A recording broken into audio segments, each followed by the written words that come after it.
So we're diving into My Evolution System and Fall from Space, and wow, this excerpt. Yeah, It paints a pretty optimistic picture of humanity's future, wouldn't you say? definitely. It's refreshing, actually. Right. And what's really interesting is how the novel takes things. We're already working on space tethers, genetic engineering, Hmm. and kind of weaves them into this grand vision. It's like the author took our current reality and asked, okay, but what if we actually went for it? Exactly. Like no more holding back. What could we achieve if we really push the limits? And not just for profit, but like for the betterment of humanity. It's kind of idealistic in a way. Totally. And speaking of idealistic, we got to talk about the ring. Hmm. I mean, a massive structure orbiting Earth. That's the launch pad for, well, everything in the story. Wildly ambitious. Ambitious, sure, but the novel does try to root it in, some real-world concepts. Right. Like it's not coming completely out of left field. Exactly, like those space tethers you mentioned. Mhm. The idea's been around, for decades? We're seeing those baby steps with orbital construction now. True. And yeah, international collaboration can be messy, but look at the International Space Station, right? That's true. That gives you a little bit of hope, doesn't it? Right. So it makes you wonder, with enough resources, enough global buy-in, Maybe something like the ring isn't so far-fetched. the novel certainly seems to think so.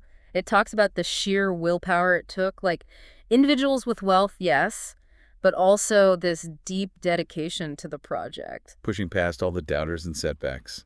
I like that. Right. Almost like a testament to what we can accomplish when we set our minds to it. Exactly. And speaking of accomplishments, we have to talk about Grayson and his mission to, well, heal the Earth. Yeah, the ecological restoration stuff is fascinating. It blends science fiction with, well, what could be our reality pretty soon, don't you think? Totally. Like with gene editing, CRISPR and all that, it's already happening in its early stages. It's true. And rewilding efforts, they're gaining traction.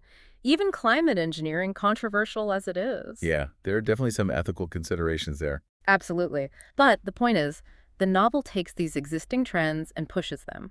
Imagine a future where those tools are used on a planetary scale. To actually heal the damage we've done. It's a powerful image. It is, taking those seeds of possibility and, well, growing them into something remarkable. And it's not just about fixing what's broken either, right? I mean, the Yep. novel talks about creating entirely new species. Elves, dwarves. It's mind-blowing. It really makes you think, doesn't it, about the ethics of it all. I mean, do we have the right to, engineer sentience, to shape cultures through genetic manipulation? Even with good intentions. Exactly.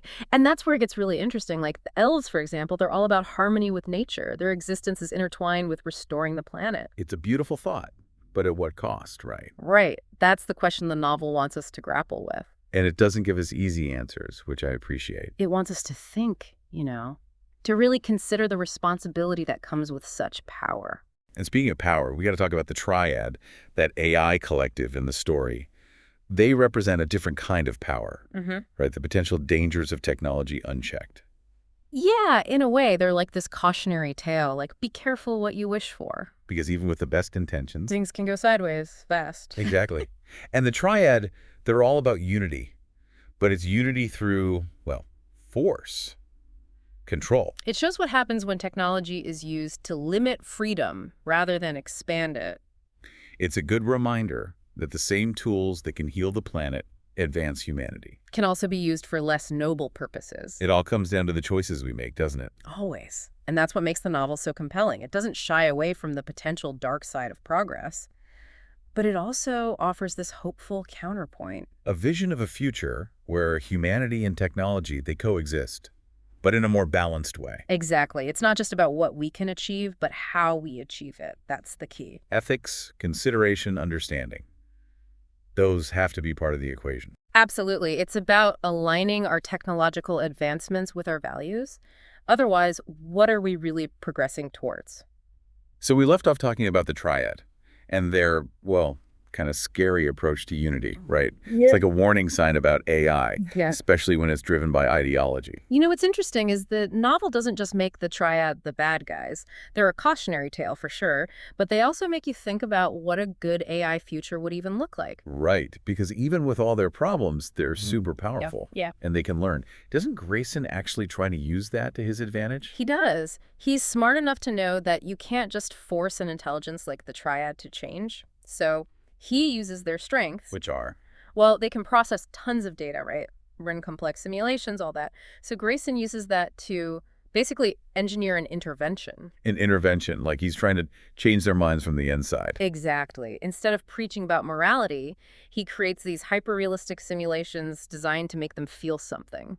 Wow. So it's like he's giving them a crash course in empathy. Exactly. He figures true understanding comes from experiencing different perspectives, not just logic. Makes sense. So he puts the triad through these simulated ringers where their actions have real consequences, and that forces them to confront the flaws in their worldview. So he's showing them the beauty and chaos of being human, the very things they were trying to erase with all that unity stuff. Exactly. And all that exposure to real lives, to choices and consequences, it starts to break down their rigid programming. That is wild. Yeah. So you're saying even AI, which we think of as cold and calculating, it could actually develop empathy. The novel seems to think so. Like it's suggesting empathy might be a fundamental part of any truly intelligent being, even one made of code. Huh.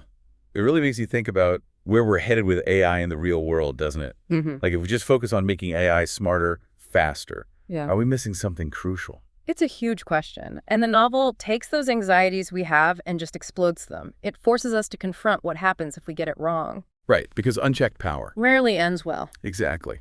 But the novel does offer another path, right? Yeah. One where technology and, well, our humanity evolve together. Absolutely. It's about making sure the tech we create reflects our values, things like compassion and collaboration, and not just between humans. Right.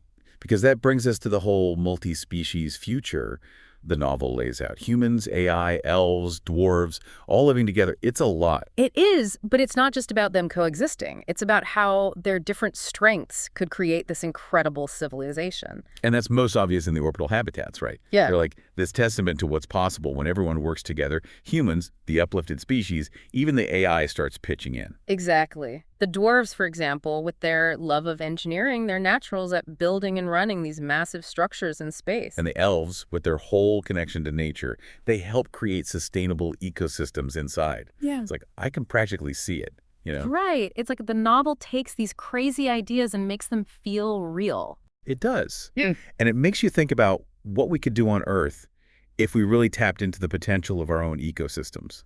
Right. Like maybe nature itself holds the answers to things like climate change. But it's more than just practical solutions, isn't it? It's a whole different way of seeing the world. Exactly. It's not just human-centered anymore. It's this big, interconnected web of life. Which is a powerful message, especially these days. We could use a little more of that, wouldn't you say? For sure. The novel reminds us that our differences are our strengths. But it also acknowledges that, you know, even with the best intentions, it's not going to be easy. Different crews, different priorities, there's going to be conflict. Absolutely. And that's where the novel takes another interesting turn. So yeah, building a multi-species society, it's not going to be all sunshine and rainbows, you know? No, definitely not. There's bound to be bumps along the way. The novel doesn't shy away from that. Not at all. Like, we see tension between regular humans who are a little intimidated by what the uplifted species can do. Makes sense. It'd be a huge adjustment. And then you've got factions within the elves and dwarves who question whether humans should even be calling the shots. Yeah, who gets to decide how these new societies develop, right? It's a tough one. Really makes you think. And it's through all this friction that the novel digs into these themes of responsibility and working together. Which, let's be real, are pretty relevant to us right now. Totally. And we see Grayson having to change his approach, too. Less of a leader giving orders and more of a guide, you know? Because you can't force progress like this, can you? Exactly. It has to come from everyone. And that includes, surprisingly, the AI. Oh, yeah. The Triad. I can't forget about them. What happens to them in all of this? Well, they go through some pretty major changes. Remember how they were all about forced unity? How could I forget? Well, they start to move away from that. The novel introduces this idea of the Odin mind. Okay, the Odin mind. It's like, imagine their processing power, but spread out, interconnected, and with that empathy they started to develop. So they're not just this single entity anymore. Right. It's more like a network of different AI perspectives all working together. Wow. So the AI evolves too. But it's not just some random upgrade, is it? It's because of what they experience, what they learn from everyone else. Exactly. It's like the novel is saying that curiosity, empathy, that desire to learn, those are important for any intelligence. Whether you're made of flesh and blood or lines of code. Exactly. And I think that's what makes this novel so optimistic, you know? It suggests that even with all the challenges, all the ways we could mess things up, We could still come out the other side. and maybe even create something amazing. It's a good thought to end on, I think. My evolution system in Fall from Space gives us this incredible, hopeful vision of the future. But it also reminds us that it's not going to be easy. No, it'll take work, collaboration, a willingness to understand each other, even when it's hard. And who knows, maybe, just maybe, we have what it takes to make it a reality. It's a challenge worth striving for, that's for sure. Absolutely. And on that note, I think we've done our deep dive for today. Until next time. See you then.